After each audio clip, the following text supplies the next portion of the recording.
오늘 우리에게 주시는 말씀은 시편 34편 1절에서 3절입니다. 우리 세 구절인데요, 다 같이 한 목소리로 읽도록 하겠습니다. 내가 여호와를 항상 송축하며 내 입술로 항상 주를 찬양하리이다. 내 영혼이 여호와를 자랑하리니 곤고한 자들이 이를 듣고 기뻐하리로다. 나와 함께 여호와를 광대하시다 하며 함께 그의 이름을 높이세. 아멘. 네, 방금 읽은 이 본문이, 이 말씀이 익숙한 분들이 있을 것입니다. 왜냐하면 이 본문은 저희가 방금 영상으로 봤던 우리 어린이 BBS와 또 시니어 BBS의 주제 구절이 여기 있기 때문입니다. 특별히 3절에서 나와 함께 여호와를 광대하시다 하며 함께 그의 이름을 높이세, 이 구절을 주제 구절로 해서 우리 하나님이 얼마나 크신 분이신지를 함께 바라보고 함께 찬양하는 그런 시간을 저희가 BBS를 통해서 가졌습니다. 이 1절과 3절의 내용을 보면 여기서 내가는 다윗입니다. 다윗이 쓴 시인데요, 항상 하나님을 송축하고 항상 하나님을 찬양하고 또 하나님을 자랑하고 그 하나님으로 인해서 그 기쁨이 함께 나눠지기를 원하는 마음으로 여러분 모두 나와 함께 하나님을 찬양합시다 라고 이렇게 말하고 있는 것을 보게 됩니다. 여러분은 어떤 상황에서 하나님을 이렇게 찬양하십니까? 다윗은 지금 어떤 상황 가운데 있기에 그는 과연 이러한 찬양의 고백을 하고 있을까요? 우리의 삶 가운데 크게 어렵지 않게 찬양과 감사가 쏟아져 나오는 그런 순간들이 많이 있는 것 같습니다. 예를 들면 기다리던, 간절히 원하던 곳에 합격을 한다든지, 아니면 당첨이 된다든지, 내가 승진을 하거나, 아니면 금메달을 따거나, 아니면 어떤 큰 상을 받게 되거나, 혹시 주식하시는 분들은 내가 산 주식이 막 오르거나, 아니면 운동 경기를 했는데 오늘 공이 잘 맞거나 이기거나, 여러 가지 뭔가 잘 됐을 때, 어떤 일들이 잘 풀려갈 때 우리는 감사하면서 절로 하나님을 찬양하는 이 말이 나오는 것 같습니다. 저도 학창시절에 그런 기억이 있는데요, 시험 보다 보면은 모르는 문제들 찍어서 맞는 경우가 있잖아요. 여러분 혹시 주관식을 찍어서 맞춰보신 적 있으신가요? 저는 수학시험을 보다가 시간이 없어서 2분의 1이라고 적었는데 맞은 적이 있습니다. 역시 하나님은 살아계시다라고 하면서 대박, 하나님을 찬양하는 고백들이 저절로 나왔던 기억이 있습니다. 우리가 뭔가 일이 잘 됐을 때 우리는 우리의 마음이 열리고 하나님을 높이고자 하는 마음이 생기게 되는데, 과연 이 다윗은 어떤 상황 가운데서 이런 고백을 하고 있는 것일까? 과연 그에게 얼마나 어떤 좋은 일들이 있었을까 궁금해지게 됩니다. 시편들을 보면 제목이 적혀져 있는 것이 있습니다. 우리 표제어라고 하는데요, 여러분 아마 휴대폰으로 보는 성경에는 표제어가 생략되는 경우들이 많이 있는데 시편을 읽을 때는 표제어부터 읽는 것이 굉장히 중요합니다. 특히 이 시편 34편은 이 다윗이 어떠한 상황에서 이 시를 쓰고 있는 것인지가 표제어에 나와 있기 때문에 그 표제어는 매우 중요한 역할을 하게 되죠. 자, 시편 34편의 표제어가 어떻게 되었을까요? 다윗이 아비멜렉 앞에서 미친 채 하다가 쫓겨나서 지은 시라고 되어 있습니다. 뭔가 우리가 기대하던 것과 좀 다른 상황인 것을 보게 되죠. 이 상황을 좀 자세하게 알기 위해서는 사무엘상 21장에 가시면 되는데요, 전체 다 읽지는 않을 것입니다. 제가 간단히 설명을 드리면, 잘 아시는 대로 다윗은 사울 왕에게 쫓겨다니는 그런 신세였습니다. 사울 왕이 다윗을 죽여야 하지만 자신이 왕을 계속 유지할 수 있을 것이라고 생각했기 때문에 계속해서 다윗을 쫓아다니면서 죽이려고 했고, 다윗은 이스라엘 땅에서는 더 이상 도망가서 숨을 곳조차 없는 상황이 됐죠. 그래서 다윗은 어디로 도망가게 되냐면 이 이스라엘의 적국인 블레셋 땅으로 가게 됩니다. 그리고 블레셋 땅 중에서도 골리앗의 고향인 가드라는 곳에 가서 가드의 왕 아비멜렉인 아기스에게 가서 피신을 하게 되는 것이죠. 그런데 그가 그곳에 있게 되자 그 아기스의 신하들이 왕에게 찾아와서 이런 말들을 하는 겁니다. 왕이여, 저 사람이 누군지 아십니까? 저 사람이 바로 옛날에 우리 골리앗도 죽인 그 사람이고 더 많은 사람들 죽였던 이스라엘의 용사입니다. 저 사람을 그냥 두면 안 됩니다. 이런 말들을 하는 것을 다윗이 듣게 되는 것이죠. 자, 다윗의 마음에 어떤 마음이 들었을까요? 12절에 보시면 다윗이 이 말을 그의 마음에 두고 가드왕 아기스를 심히 두려워하여 꼼짝없이 죽게 되는 상황이 된 것입니다.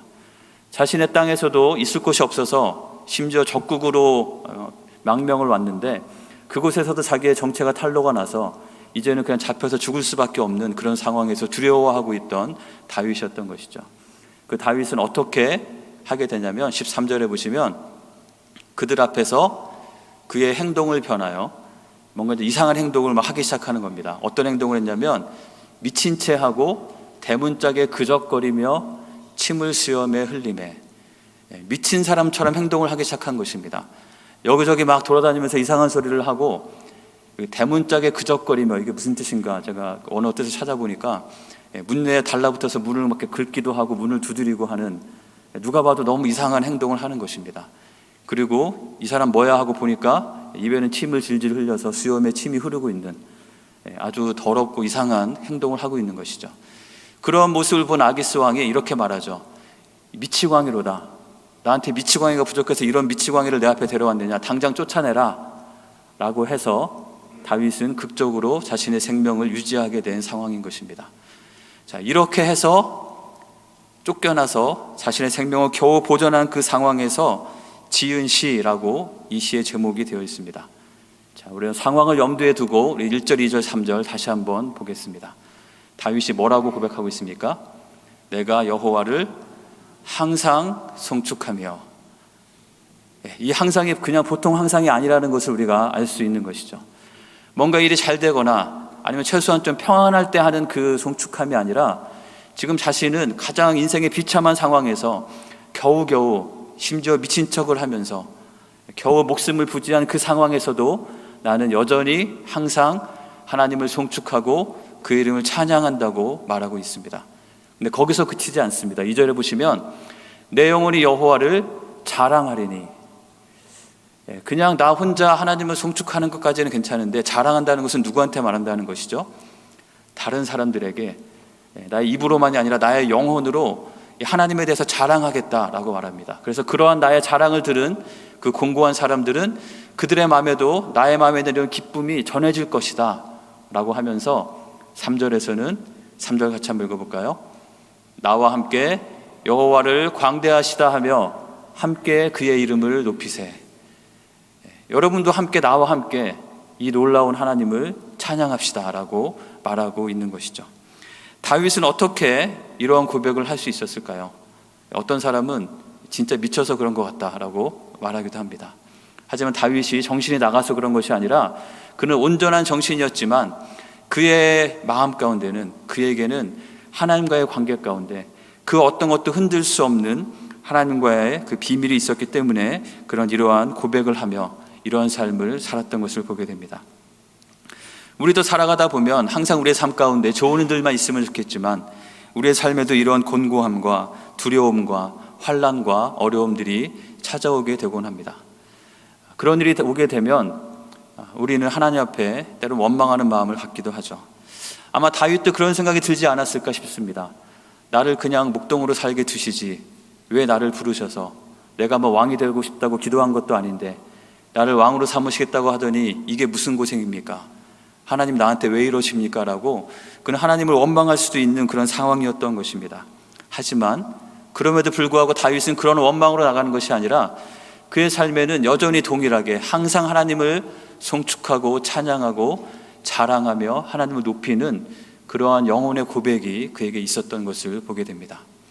우리에게도 다윗과 같은 이런 고백을 할 수 있는 그 비결이 있다면 우리가 살아가는 삶 가운데도 우리가 시시때때로 경험하는 우리의 마음을 흔들고 곤고하게 하고 때로는 두렵게 하는 그 모든 상황에 얽매이지 않고 하나님을 찬양하고 높이며 그 기쁨 가운데 사는 그 능력을 우리도 함께 경험하고 누릴 수 있을 줄 믿습니다. 오늘 시편 34편에 나오는 다윗의 고백을 보면서 다윗은 어떻게 그렇게 할 수 있었을까 생각을 해보니까 말씀 묵상하는 가운데 다윗에게는 중요한 4가지의 마음이 있었기 때문에 그는 이러한 고백을 하며 이러한 삶을 살 수 있었다는 것을 찾아보게 되었습니다. 이 다윗에게 있었던 4가지의 마음이 무엇인지를 같이 한번 살펴보고 같이 나누도록 하겠습니다. 첫 번째로 다윗에게 있었던 마음은 우리 10절에서 찾아볼 수 있는데요. 10절 같이 한번 읽어볼까요? 젊은 사자는 궁핍하여 줄일지라도 여호와를 찾는 자는 모든 좋은 것에 부족함이 없으리로다. 다윗에게 있었던 첫 번째 마음은 바로 하나님을 찾는 마음이었습니다.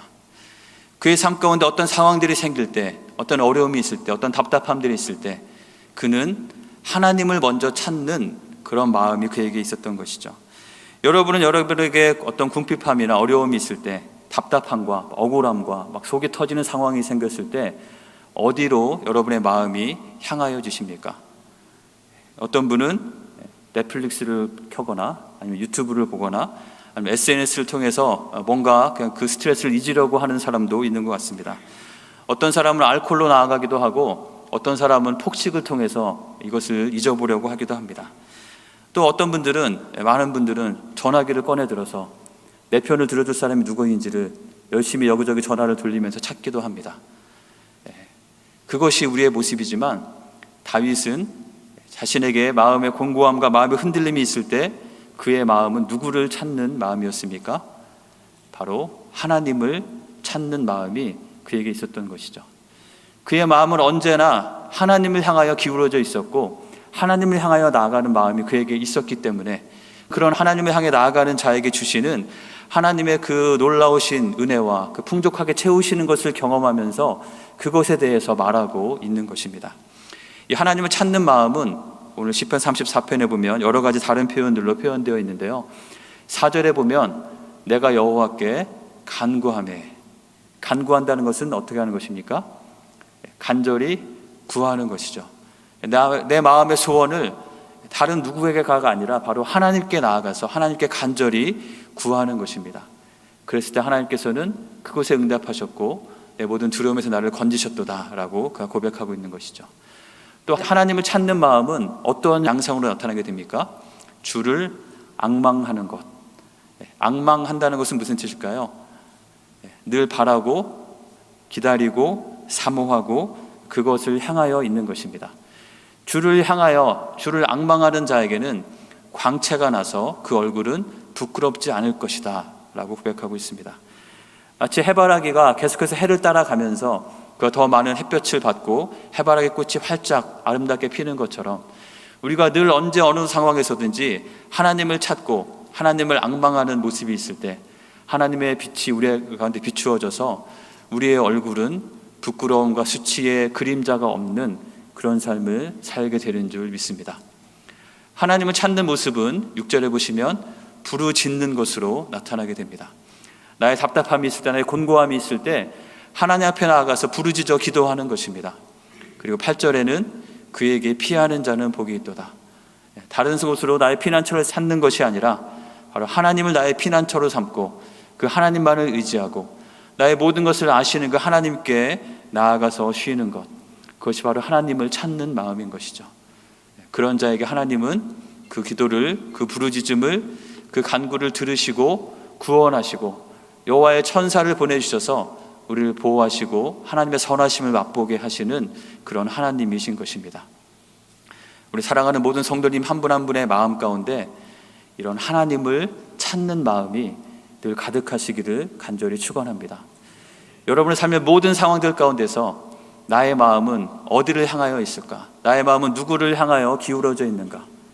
그 질문 앞에 여러분의 마음은 늘 하나님을 찾는 마음이시기를 간절히 축원합니다. 두 번째로 다윗에게 있었던 마음은 9절, 11절, 7절에서 찾아볼 수 있습니다. 우리 9절을 같이 한번 읽어보겠습니다. 너희 성도들아 여호와를 경외하라. 그를 경외하는 자에게는 부족함이 없도다. 지금 다윗은 하나님을 찬양한다는 이야기를 하면서 하나님의 은혜를 이야기하던 중에 하나님을 경외하라는 말을 4번이나 반복해서 말하고 있습니다. 그에게는 기본적으로 하나님을 경외하는 마음이 있었기 때문에 하나님을 경외하는 자에게 주시는 그 하나님의 풍속하심을 그가 경험했기 때문에 이렇게 말하고 있는 것이죠. 두 번째로 다윗에게도 있었고 우리에게도 있어야 할 마음은 바로 하나님을 경외하는 마음입니다. 오늘 본문 11절에서 17절에 보면 이 하나님을 경외함에 대해서 자세하게 말하고 있습니다. 하나님을 경외한다는 것은 하나님을 두려워할 줄 아는 것입니다. 그리고 하나님을 두려워할 줄 알기 때문에 우리가 우리의 말과 우리의 행동과 우리의 생각을 조심해서 악한 것을 버리고 선한 것을 찾고 화평을 찾고 그것을 구하는 삶을 사는 것입니다.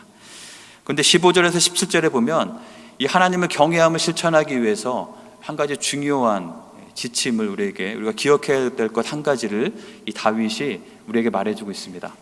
그것은 무엇이냐면 여호와의 눈과 여호와의 귀와 여호와의 얼굴을 의식하는 삶을 사는 것입니다. 여호와의 눈과 여호와의 귀는 누구를 향한다고 되어 있습니까? 의인을 향하셔서 그들의 부르짖음에 귀를 기울이신다고 말씀합니다.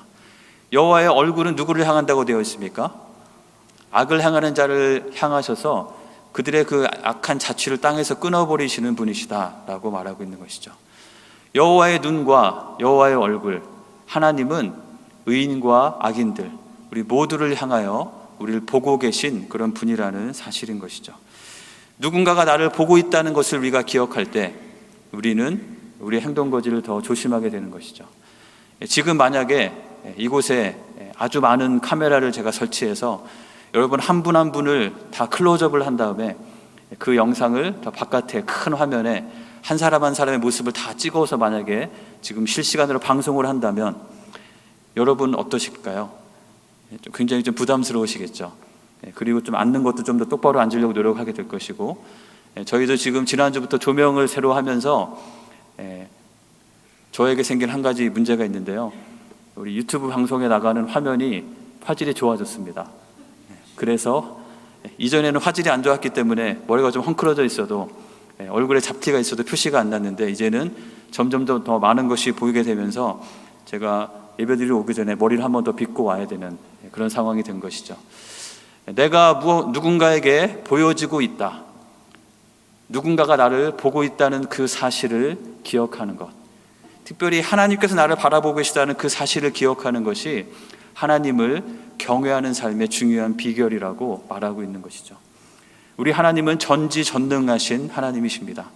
모든 것을 다 아시는 하나님께서는 우리 한 사람 한 사람을 주목해서 바라보고 계시다는 그 사실을 기억해야 될 것입니다. 그리고 그 하나님은 사람을 외모로 취하는 분이 아니시기 때문에 우리의 겉모습만이 아니라 우리의 마음에 있는 가장 깊은 것까지도 다 통찰하시는 그 분이시기 때문에 코람데오, 하나님 앞에 항상 우리가 서 있음을 기억할 때 우리가 드리는 예배와 우리가 드리는 삶의 모든 자세 하나하나가 우리가 어떠해야 하는지 다시 한번 돌아보게 되는 것이죠. 또한 우리 하나님은 심판하시는 하나님이시라는 것을 우리는 기억해야 될 것입니다. 요즘에 저희가 에스겔서 큐티를 하고 있는데요, 에스겔서에서 계속해서 반복되고 있는 한 구절이 있습니다. 그것은 바로 내가 여호와인 줄 너희가 알리라. 이스라엘 백성들에게 그들이 돌아오도록 회개하도록 계속해서 경고를 하시지만 그 경고를 계속해서 무시하고 마치 하나님이 없는 것처럼 하나님 앞에 정말 함부로 대하는 그 백성들을 향해서 하나님이 철저하게 심판하실 것을 말하시면서 그러한 심판을 통해서 너희는 마침내 내가 여호와인 줄 알 것이다 라고 말하고 있는 것이죠. 우리는 하나님을 두려워할 줄 알아야 합니다. 우리 하나님은 친밀하게 대해야 되고 우리를 가까이 부르시는 분이시고 사랑이 넘치는 하나님이시지만 그렇다고 해서 함부로 해도 되는 분이 아니라는 것이죠. 그리고 하나님은 24시간 늘 우리와 함께 하시고 우리를 바라보시는 그 분이심을 기억하면서 하나님의 시선을 늘 의식하면서 살아갈 때 그것이 하나님을 경외하는 삶을 사는 것일 것입니다. 그러한 모습이 우리 모두에게 있을 때 우리는 어떤 상황에도 하나님을 기억하며 그 안에서 흔들리지 않는 삶을 살 수 있을 줄 믿습니다. 세 번째로 다윗에게 있었던 마음은 18절에서 찾아볼 수 있습니다. 같이 한번 읽어보겠습니다. 여호와는 마음이 상한 자를 가까이 하시고 충심으로 통회하는 자를 구원하시는도다. 다윗이 어떤 마음에 대해서 말하고 있냐면 하나님 앞에 통회하는 마음에 대해서 말하고 있습니다. 통회하는 마음, 통회한다는 것은 무슨 뜻일까요? 막 아파하면서 후회한다는 그런 한자 뜻입니다. 근데 이것은 단순히 그냥 죄에 대한 죄책감이나 후회만을 가리키는 것은 아닙니다. 이 상하고 통회하는 마음은 시편 51편에서도 하나님께서 중요하게 여기시는, 하나님께서 정말 구하시는 모습이라고 말하고 있는데요, 이 상하고 통회하는 마음은 단순한 죄책감이 아니라 자신의 죄와 한계 앞에서 자아가 완전히 으깨어져서 하나님만 의지하는 낮아짐과 하나님께로 돌아가기를 갈구하는 마음인 것입니다. 이 통회하다라는 이 말의 히브리어 원어의 뜻은 완전히 산산조각 내게 다 부수다라는 뜻입니다. 하나님 앞에서 나 자신을 완전히 다 부숴버리는 그러한 자세인 것이죠. 이것은 어떤 단순간의 어떤 일시적인 죄책감 안에 후회에 머물러 있는 것이 아니라 사실 하나님은 우리가 늘 죄책감 가운데 머물러 있기만을 원하시지는 않는 분이시죠. 하지만 우리 마음의 중심 가운데 가장 기본 가운데 내가 누구인지를 기억하는 것을 하나님께서는 원하신다는 것입니다. 바로 다윗에게는 그런 마음이 있었던 것이죠. 제가 청년 때 여러 선교단체 이런 데 여러 교제 많이 하게 됐었는데 보면은 약간 장난들 섞어서 서로 생일이나 되면 이렇게 축하해 줄 때 이러한 찬양으로 서로 생일을 축하해 주는 때가 있습니다. 하나님의 은혜로 한 사람을 이렇게 생일 맞은 사람을 세워놓고 이렇게 찬양을 하는 것입니다. 하나님의 은혜로 이 쓸데없는 자 왜 구속하여 주는지 난 알 수 없도다. 그리고 두 번째 찬양을 부릅니다. 너 같은 죄인 살리신 주 은혜 놀라워.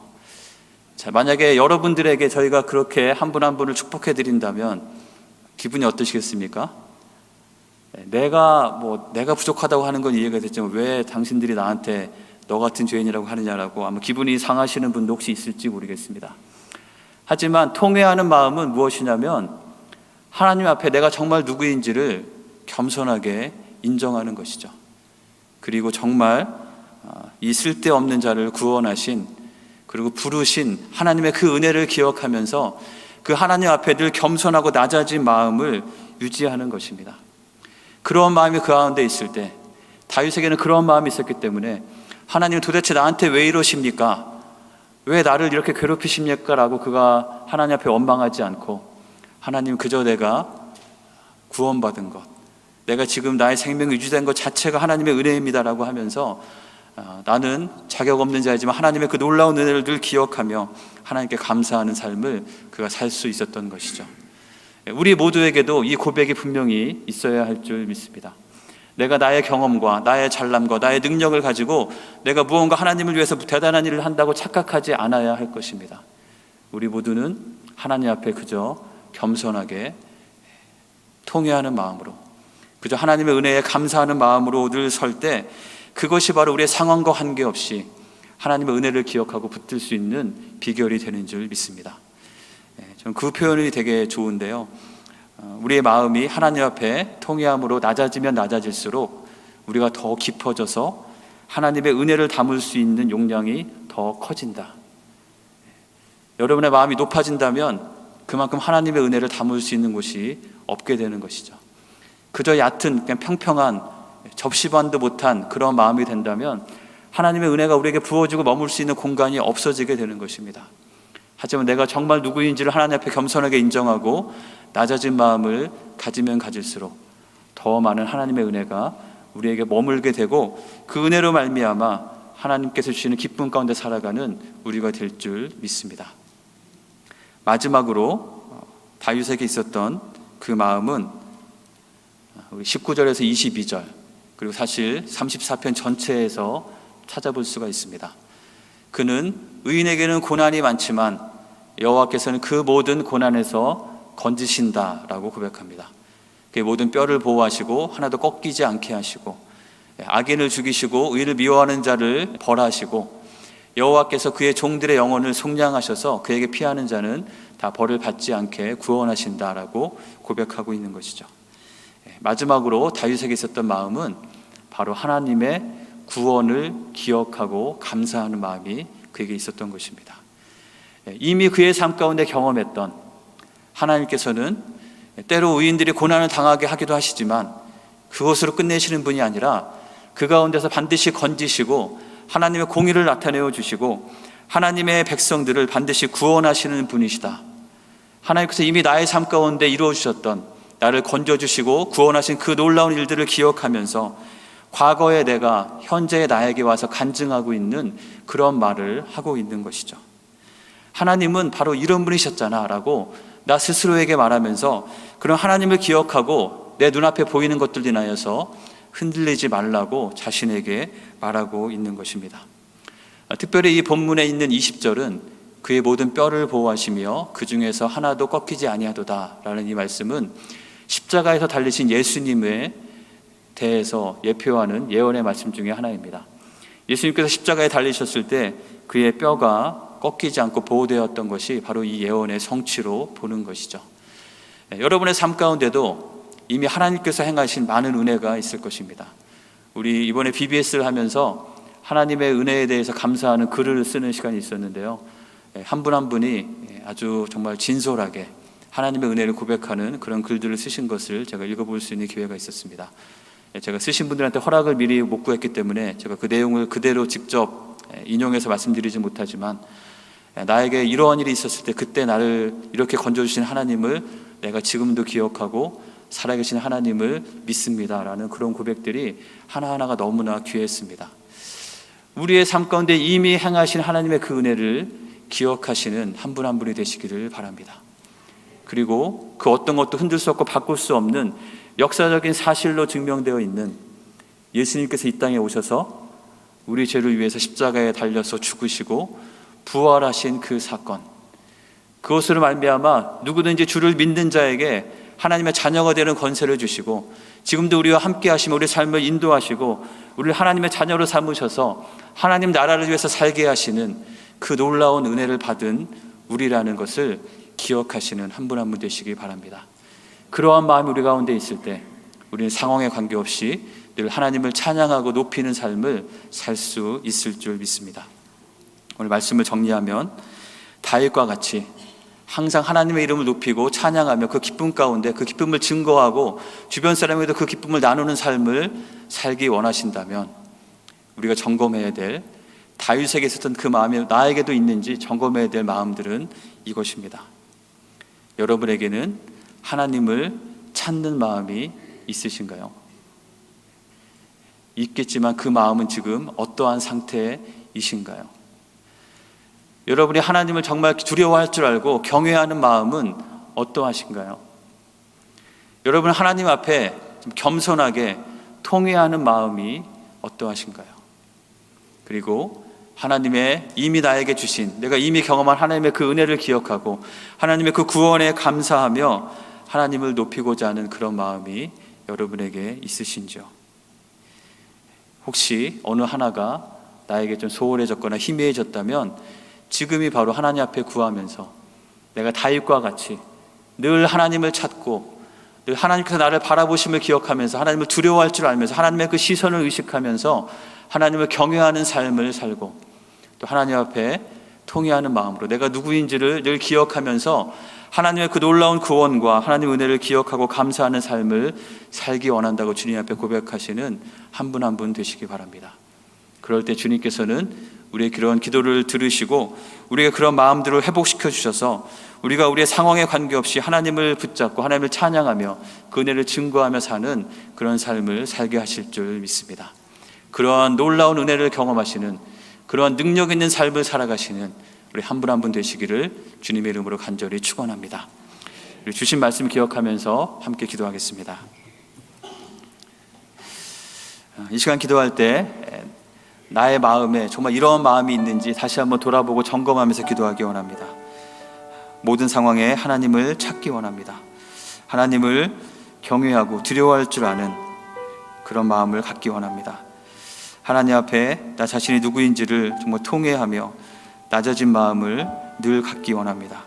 그리고 주님의 은혜를 기억하며 감사하는 마음을 갖기 원합니다. 그래서 늘 하나님을 기쁘시게 하고 하나님을 높이는 삶을 살기 원합니다. 주님, 저를 그렇게 도와주십시오. 함께 하나님 앞에 간절히 진실된 마음으로 기도하겠습니다. 함께 기도하겠습니다.